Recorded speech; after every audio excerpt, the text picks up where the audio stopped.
दोस्तों अब है 26वां क्वेश्चन एक बार सुन लीजिए कि किसी रुख से आनत तल पर रखा हुआ 1 किलोग्राम द्रव्यमान का गुटका किसी 100 न्यूटन प्रति मीटर स्प्रिंग नियतांक वाले स्प्रिंग से दिए गए चित्र के अनुसार जुड़ा है।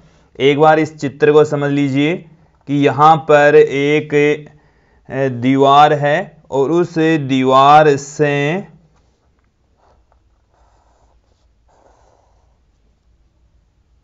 इस तरीके से एक आनत तल बना हुआ है। यहां से इस दीवार से एक स्प्रिंग जुड़ी हुई है। इस स्प्रिंग का जो दूसरा वाला हिस्सा है यहां पर एक घिरनी लगी है। इस घिरनी से एक पिंड बंधा हुआ है इस तरीके से। ये हमारे को डायग्राम दे रखा है। ये एंगल हमें 37 डिग्री दे रखा है।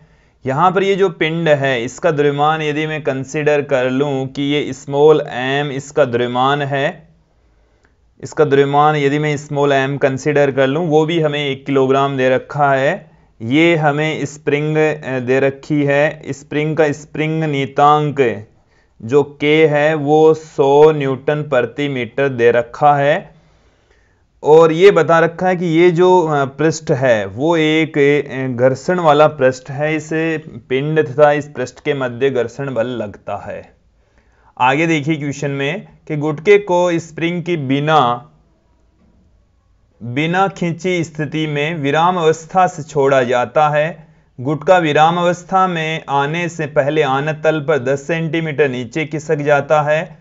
गुटके और आनत तल के मध्य घर्षण गुणांक ज्ञात कीजिए। मान लीजिए कि स्प्रिंग का द्रव्यमान उपेक्षणीय है और घिरनी घर्षण रहित है। हमें स्प्रिंग का जो द्रव्यमान है वो नगण्य मानकर चलना है। स्प्रिंग का द्रव्यमान नगण्य, और ये जो घिरनी यहां पर लगी हुई है इस घिरनी को घर्षण रहित मानकर चलना है। ये जो घिरनी है वो घर्षण रहित घिरनी है। तो यहां पर आप देखेंगे कि ये जो पिंड है इसके ऊपर बल लगेगा इधर नीचे की ओर mg।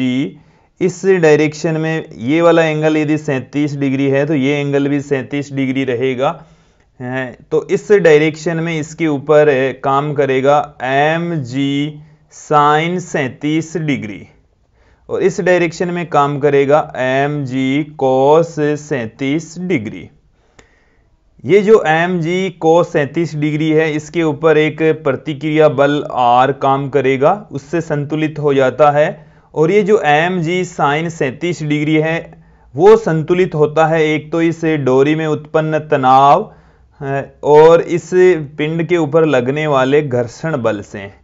इनके मध्य घर्षण बल को हम Fs से पुट कर देते हैं। हमें इस पिंड का जो द्रव्यमान है वो दे रखा है 1 किलोग्राम। स्प्रिंग का स्प्रिंग नियतांक दे रखा है 100 न्यूटन प्रति मीटर, और ये जो वाला जो एंगल है थीटा वो हमें दे रखा है 37 डिग्री। अब हमें दोस्तों ज्ञात करना है कि इस घर्षण गुणांक की वैल्यू कितनी है। Fs बराबर μs इंटू R हम पुट कर सकते हैं, और ये जो R है उसकी वैल्यू mg cos 37 डिग्री के इक्वल होती है। आप चित्र से देखिए, चित्र से देखेंगे तो पाएंगे कि R जो प्रतिक्रिया बल है वो mg cos 37 डिग्री के इक्वल होता है। हम आपको बताएंगे cos 37 डिग्री की वैल्यू कितनी होती है। साथ में आप देखेंगे कि गुटके पर, ये जो गुटका है इसके ऊपर परिणामी बल कितना लगता है। गुटके पर लगने वाला परिणामी बल कितना काम कर रहा है। तो देखिए इस स्प्रिंग से ये स्प्रिंग के ये डोरी में जो तनाव उत्पन्न होता है वो इस पर परिणामी बल के इक्वल होगा। तो टोटल जो बल काम कर रहा है परिणामी बल उसको मैं F से पुट कर दूं तो इस डायरेक्शन में लगने वाला जो बल है वो तो है mg sine 37 degree. mg sine 37 degree. इसकी अपोजिट डायरेक्शन में ये एफ एस भी काम कर रहा है। यहां से इन दोनों की वैल्यू पुट कर दीजिए। ये हमारे पास में टोटल बल काम कर रहा है M G sine 37 degree minus में एफ एस। अब आप देखेंगे कि साम्यावस्था की स्थिति में साम्यावस्था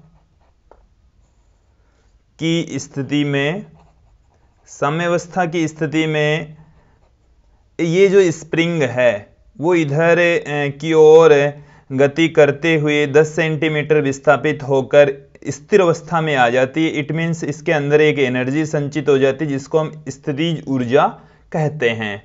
ये जो स्थितिज ऊर्जा है वो स्प्रिंग में संचित स्थितिज ऊर्जा के तुल्य होगी। तो इस स्प्रिंग पर किया गया या स्प्रिंग पर होने वाला जो कार्य है वो स्प्रिंग की स्थितिज ऊर्जा के बराबर होगा। तो स्प्रिंग की स्थितिज ऊर्जा के तुल्य होगा। तो जो कार्य होता है वो होता है बल गुणा में विस्थापन। विस्थापन को मैं यहां से अक्ष से पुट कर दूं और स्प्रिंग की जो स्थितिज ऊर्जा है उसका फॉर्मूला होता है हाफ के अक्ष स्क्वायर। यहां से अक्ष कैंसिल हो जाएगा और हमारे पास में F इज इक्वल टू आ जाएगा हाफ के अक्ष। F की वैल्यू यहां से उठाकर हम पुट कर देते हैं। इसे मैं देता हूं इक्वेशन नंबर 1। तो F की वैल्यू जब यहां पर हम पुट कर देंगे M G sine 37 degree minus में एफ एस। ये जो एफ एस है इसकी वैल्यू भी मैं यहां पर पुट कर देता हूं। तो एफ एस की जो वैल्यू है वो है म्यू एस इंटू आर। तो हाफ के इंटू अक्स। अब इस आर की वैल्यू भी मैं यहां पर पुट कर देता हूं। तो M G sine 37 degree minus में म्यू एस और आर की वैल्यू है एम जी कोस 37 डिग्री बराबर हाफ। यहां से आप देखेंगे बराबर हाफ और ये जो वैल्यू है के का मान हमें दे रखा है। हमें अंत में ये के की वैल्यू और अक्स की वैल्यू सब पुट कर देंगे। म्यू एस बराबर हमें एक बार हम इन सब की वैल्यू पुट करेंगे। सर्वप्रथम मैं यहां पर आप लोगों को बताता हूं इस 37 डिग्री साइन 37 डिग्री या कोस 37 डिग्री इसकी वैल्यू क्या होती है।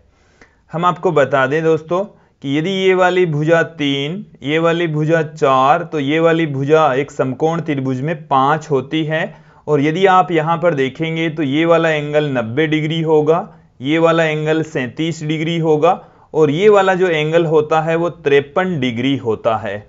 तो ये वाला एंगल जब 37 डिग्री होता है तो यहां पर ये भुजा 4, ये भुजा 3 और ये भुजा 5 होती है। तो कोस 37 डिग्री बराबर हो गया आधार बट्टे में कर्ण। तो कोस 37 डिग्री ये वाला दोस्तों इस स्थिति में ये जो वैल्यू है वो हमारे पास में होती है। ये वाला जो भाग ये 3 होता है, ये 4 होता है। तो कोस 37 डिग्री का मतलब हो गया आपके पास में ये 4 इकाई, ये 3 इकाई होती है, ये 4 इकाई होती है। तो यहां से हमारे पास में 4 बट्टे में 5 के इक्वल होगा और साइन 37 डिग्री का मतलब हो गया 3 बट्टे में 5 लंब बट्टे में आधार। तो इस फॉर्मूले से इस तरीके से भी आप इस चीज को सीख सकते हैं। 37 डिग्री की वैल्यू आपको पता नहीं है तो इस फॉर्मूले से आप देख सकते हैं, समझ सकते हैं। एक बार इस ट्राइंगल को फिर से समझ लीजिए। ये एंगल 37 डिग्री होता है तो एक समकोण त्रिभुज में ये भुजा 3, ये भुजा 4 और ये भुजा 5 होती है। तो कोस 37 बराबर हो जाएगा 4/5 और साइन 37 बराबर हो जाएगा 3/5। सबकी वैल्यू पुट कर दीजिए, म्यू एस की वैल्यू फाइंड आउट हो जाएगी। यहां से m की वैल्यू हमारे पास में है 1, g का मान आप 9.8 ले सकते हैं और अपनी सुविधा के अकॉर्डिंग 10 भी ले सकते हैं। मैं अपनी सुविधा के अकॉर्डिंग 10 ले लेता हूं। साइन 37 डिग्री का मान है 3/5, फिर माइनस में म्यू एस, m बराबर 1, g बराबर 10। कोस 37 डिग्री की वैल्यू है 4/5, 1/2 और k की जो वैल्यू है हमें क्वेश्चन में दे रखी है 100 और अक्स का मान हमें 10 सेंटीमीटर बता रखा है, जिसे हम 0.1 भी कह सकते हैं। 10 के अंदर 5 का भाग लगाएंगे 2 को 3 से गुणा करेंगे, ये 6 आ जाएगा, माइनस में म्यू एस, यहां से जब इसमें भाग लगाएंगे तो 2 को 4 से गुणा करेंगे तो ये हमारे पास में 8 आ जाएगा, ये गुणा में 8 आ गया, बराबर में यहां से आप देखेंगे कि ये वाला जो 0 इस 0.1 से मल्टीप्लाई होगा तो यहां से ये 0.1 हट जाएगा और एक 0 रह जाएगा। 10 में आप 2 का भाग लगाएंगे तो हमारे पास में ये आ गया 5। तो इधर इसको हम इस तरीके से पुट कर सकते हैं, 6 माइनस 5 बराबर 8 इंटू म्यू एस, और ये हमारे पास में यहां से निकल कर आ गया 1 बराबर 8 म्यू इंटू एस, और म्यू एस बराबर हमारे पास में आ गया 1/8, और 1/8 को मैं देखिए दोस्तों क्या पुट कर सकते हैं, 0.125। तो ये हमारे पास में इस क्वेश्चन का फाइनल आंसर आ गया है, म्यू एस बराबर 1/8 0.125।